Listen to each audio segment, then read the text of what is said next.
día de hoy. Permítame un momentito para grabar la clase.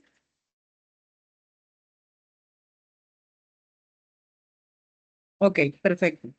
Pues el día de hoy nos reunimos para ver lo que viene siendo un repaso general que te puede ayudar a realizar tu examen final de nuevas tecnologías. Primero, recordemos que para nuestro examen el temario va a abarcar todos los temas de inicio a fin. Déjeme ver si alguien más intenta ingresar, permítame. Ahí está. Muy bien. Le comentaba que todos los temas que van a venir en el examen vienen siendo prácticamente de todo el curso. Recordemos que nuestro curso lo iniciamos con lo que viene siendo el estudio de la ofimática y en este apartado vimos lo que es el plagio académico, temas como procesadores de texto, presentaciones electrónicas, hojas de cálculo y herramientas en la nube. En los primeros cuatro temas, recordemos que la parte principal en la que analizamos la temática vendría siendo de acuerdo a las herramientas que nos proporciona Microsoft Office. Ya posteriormente, cuando acabamos la ofimática, comenzamos con el uso de tecnologías web, tanto redes sociales como navegadores. Y finalmente vimos el apartado de tecnologías de comunicación, mensajería y correo electrónico. En cuanto al plagio, vimos lo que es la definición del plagio, cuáles son las sanciones que interpone la Universidad Ciudadana si llega a detectar plagio en alguna de las actividades realizadas por ustedes, cómo podemos evitar el plagio y cuáles son las referencias en formato APA. Recuerden que cuando hablamos del formato APA, nos referimos a una estructura en específico para poder presentar nuestras actividades o tareas. Entonces, cuando hablábamos de plagio, decíamos que es como robar las ideas del otro. Tú tienes una idea y entonces yo tomo exactamente las mismas palabras o la misma idea para elaborar un trabajo académico y entonces ahí ya no viene siendo una interpretación de lo que tú estás diciendo, sino más bien, lo vuelvo a repetir, perdonen la redundancia, es un plagio de, de información. Replicar información sin interpretarlas la convierte en plagio. También hablamos que se cometen actos de plagio cuando en un trabajo copio la información textualmente de algún libro, de algún video, de algún lugar en específico sin hacer referencia. Para que una actividad no llegue a incurrir en este tipo de ejercicios de plagio, lo que necesitamos es utilizar la referencia bibliográfica. La referencia bibliográfica y la citación. Recuerden que para poder citar hacemos uso del nombre del autor, el año en que se publica y también del libro, así como el número de página en el que se publica cierta información. De esa manera nos estaríamos asegurando de darle el crédito a la persona que inicialmente escribió o comentó cierta información. Cuando hablamos de ofimática, analizamos lo que son los programas básicos de la ofimática, como pueden ser el Word, el Excel y el PowerPoint. Nosotros lo utilizamos, lo estudiamos como Word, como un procesador de textos, Excel como una hoja de cálculo y PowerPoint como un software para crear presentaciones electrónicas. Entonces, esas son principalmente las funciones que tiene cada una de estas herramientas ofimáticas. Ahora bien, cuando hablábamos de Word, vimos que Word, al ser un procesador de textos, nos sirve precisamente para eso, para poder elaborar documentos como libros, como cartas, cualquier documento donde la información principal sea escrita. Puede ir acompañado de imágenes, claro que sí, pero la intención principal de Word es poder elaborar documentos escritos. Ahora bien, ¿qué pasa con Excel? Excel, hacer una hoja de cálculo, está organizado, está organizado por medio de cuadrículas o casillas. Cada una de estas casillas se conoce con el nombre de celdas. Aquí, por ejemplo, en la imagen vemos 1, 2, 3, 4, 5, 6, 7, 8, 9. Decimos que cada celda está organizada en filas y columnas. Las filas, hablamos de ellas que se dan en horizontal, mientras que las columnas se dan en vertical. En tu cuestionario o en tu examen vas a encontrar preguntas de este tipo. ¿Cómo se organizan las filas y columnas? Las filas son horizontales, las columnas son verticales. Y finalmente, PowerPoint viene siendo un programa para crear presentaciones electrónicas. Cuando hablamos de una presentación electrónica, dejamos de lado el rotafolio o la cartulina, donde normalmente nosotros concentrábamos un conjunto de información, poníamos también ilustraciones gráficas para poder exponer un tema. En el caso de PowerPoint, nosotros utilizamos herramientas un poquito más modernas. ¿Para qué? Para poder explicar acerca de un tema. Lo que ustedes están viendo es una presentación que fue diseñada en PowerPoint en sus inicios. Vemos, por ejemplo, que en este caso nos aparece cada página que tiene el nombre de diapositiva en PowerPoint de manera horizontal y la información que se maneja en PowerPoint pues viene siendo una información resumida. Utiliza principalmente ideas o conceptos clave escritos, sí, pero a diferencia de Word, en Word damos las explicaciones completas. En PowerPoint es más como hacer una representación visual de los elementos claves que debo de tocar acerca de un tema. Por eso es común que en PowerPoint no veamos información saturada. Y luego vemos lo que se conoce con el nombre de comandos. Un comando viene siendo como un atajo, un conjunto de teclas que presionamos una seguida de la otra. ¿Para qué? Para realizar acciones específicas en los programas de ofimática de manera rápida. Aquí, por ejemplo, entre los comandos más comunes, vemos la combinación de teclas Control y la tecla C que nos sirve para copiar. Control V nos sirve para pegar, Control X para cortar, Control Z para deshacer, Control V para buscar información en un conjunto de palabras, Control N para resaltar en negritas y Control Y para rehacer.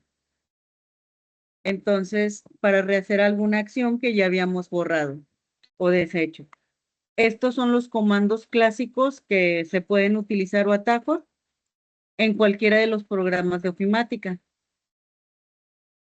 Cuando trabajamos con Excel, vimos algunas fórmulas básicas. Recordemos que para poder establecer una fórmula en Excel, por lo regular iniciábamos con la palabra igual y luego introducíamos palabras claves para posteriormente poner un conjunto de celdas. Entre las fórmulas básicas tenemos, por ejemplo, igual a suma, y luego seleccionábamos el conjunto de celdas que se iban a sumar. Como les decía hace rato, en Excel la información se ordena por filas horizontales, columnas en vertical. Y cada cuadrito o rectángulo que conforma nuestra hoja de cálculo se conoce con el nombre de celdas.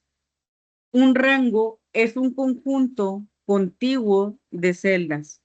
Entonces también tenemos ese concepto cuando trabajamos con la hoja de cálculo en Excel. Después vimos el tema de la nube informática. Decíamos que la nube es un espacio virtual donde por lo regular guardamos información. Y es así que nosotros vemos que nuestros dispositivos inteligentes actuales tienen un almacenamiento interno que es mucho mayor a lo que era anteriormente. Anteriormente, sí o sí teníamos que tener una tarjeta de memoria adicional a los dispositivos electrónicos. Hoy en día, muchas veces no es necesario que tengamos estas tarjetas electrónicas. ¿Por qué? Porque decimos que ya toda la información está guardada en la nube informática. Posteriormente, vimos las funciones de las redes sociales. ¿Para qué se utiliza cada tipo de red social? ¿Cuáles son las clasificaciones de redes sociales? Y vimos algunos ejemplos de ellas que pudieran venir también en tu examen. Vimos, por ejemplo, LinkedIn, YouTube, WhatsApp, Facebook, Instagram, Snapchat y Pinterest. En el caso de estas redes sociales, tenían ciertas características. Por ejemplo, en el caso de LinkedIn, veíamos que nos servía para establecer relaciones de trabajo. Por ejemplo, en YouTube vemos que lo utilizamos para buscar videos, WhatsApp para mantener información con contactos generalmente conocidos. Y así por cada una de ellas tenemos que distinguir para qué sirven, pero no solamente para qué sirven, sino también cuáles son las características principales de cada una de estas redes sociales. Por ejemplo, eh, cuando hablábamos de Pinterest, veíamos que se generaban tableros en Pinterest y un tablero nos permitía, pues ahora sí que organizar el contenido que nosotros consumimos. En Instagram era muy común utilizar el hashtag o lo que también, o como también le llamamos tecla gato. Cuando hablamos de las redes sociales, vimos términos como chat, que es la conversación de manera escrita que se da a través de una red social. Vimos también términos asociados con el nombre de perfil, amigos, follows o followers también, y vimos también el concepto de viralidad.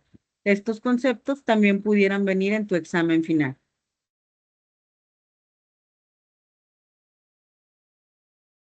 Posteriormente, nos adentramos un poco en lo que viene siendo el tema de navegadores web. En el caso de navegadores, vimos navegadores como Mozilla Firefox, vimos Chrome, que prácticamente lo que nos sirve, para lo que nos sirve un navegador es precisamente para buscar a través del Internet. Es un buscador al final del día de información.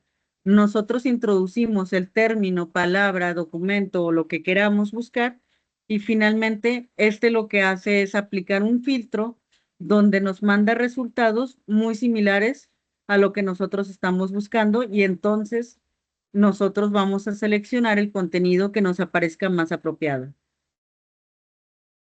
Vimos el término de favoritos o marcadores. Veíamos cuando utilizábamos una página muy recurrente, nosotros podíamos guardar dicha página como favoritos y de esa manera establecer un atajo más que nos ayude finalmente a llegar más rápidamente a una página web. Vimos también lo que es el historial de búsqueda, que corresponde precisamente a este rastro de información que se queda sobre las páginas que hemos visitado recientemente. Vimos también que utilizamos el www para acceder a diferentes páginas y que el significado de ese www son las palabras World Wide Web.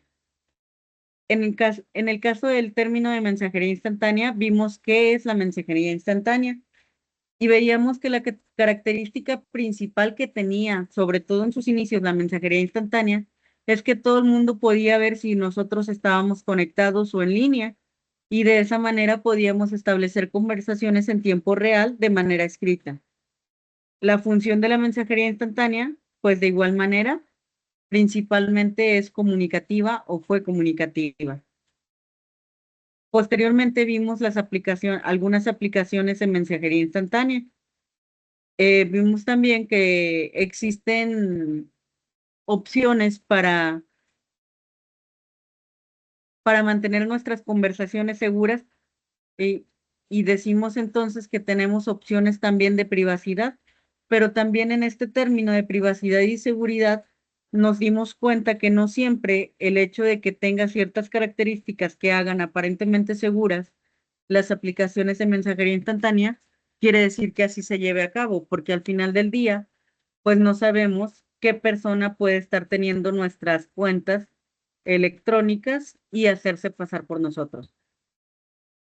Cuando vimos mensajería instantánea también vimos los emoticonos o los emojis, que vendrían siendo figuritas que nos ayudan a establecer conversaciones, pues de alguna manera más entretenidas, simplemente a representar emociones a través de nuestros mensajes escritos.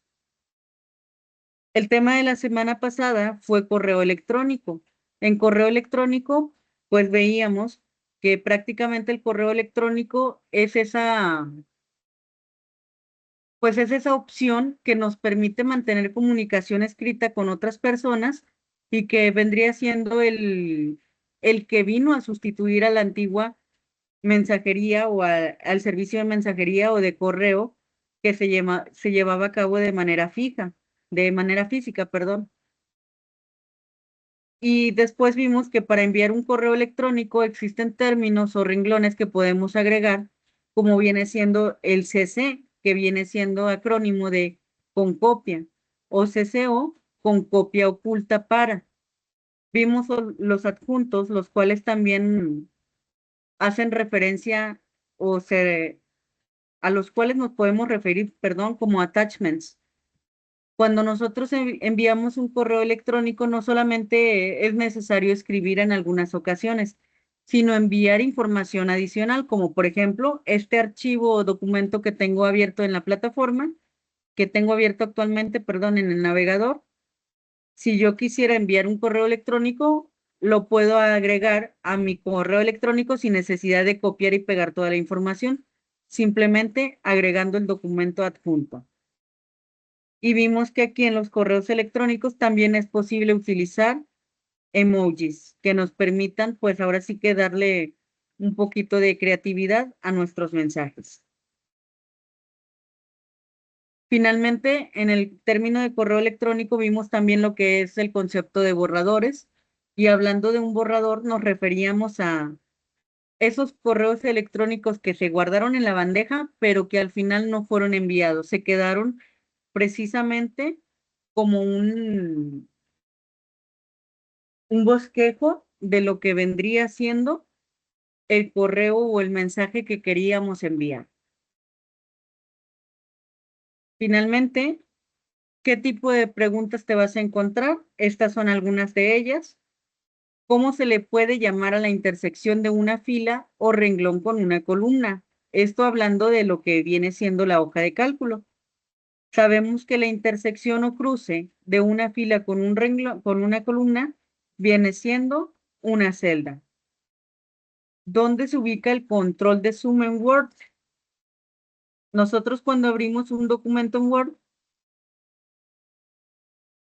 tenemos, como ya sabemos, diferentes herramientas y si nosotros queremos acercar la información que está en pantalla, simplemente agregando un poquito de zoom, aplicamos este botón que se encuentra en la parte inferior izquierda, perdón, derecha de nuestra computadora, le ponemos el simbolito de más y la información va incrementándose en tamaño, de tal manera que es más visible para nosotros.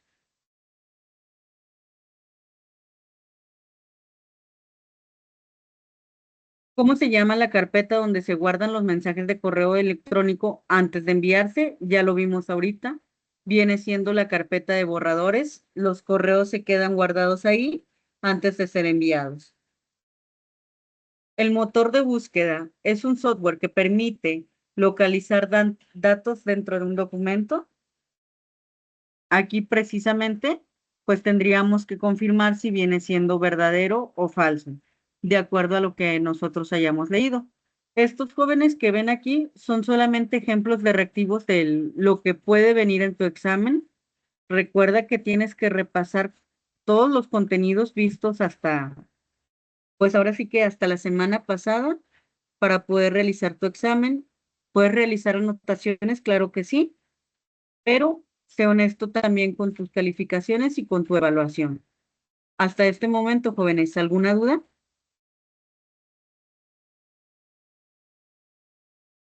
¿Todo bien, Giovanni? Gracias. Sonia, muy bien, parece que no. Pues bueno, entonces aquí vamos a dar por finalizado nuestro repaso del día de hoy. La Todo bien, presentación va a estar... Mándeme. todo bien, maestra, gracias. Gracias a usted, Sonia. Este, la presentación va a ser compartida por medio de la plataforma, pero si se fijan, está más bien resumida como un temario, entonces yo les sugiero revisar sus apuntes, las notas importantes, para que puedan realizar su examen. Y de igual manera, cualquier duda que lleguen a presentar, ahorita todavía está pendiente de evaluarles la actividad de la semana pasada, la de correo electrónico Cualquier duda que lleguen a presentar en el transcurso de estos días, por favor háganmelo saber, ¿sale? Sí, maestra. Gracias. Perfecto. Entonces, cuídense mucho. Les deseo muchísimo éxito y gracias por acompañarme durante todo este curso, chicos. Al contrario, maestra, gracias a usted. Gracias. Hasta luego. Hasta luego. Bye, bye.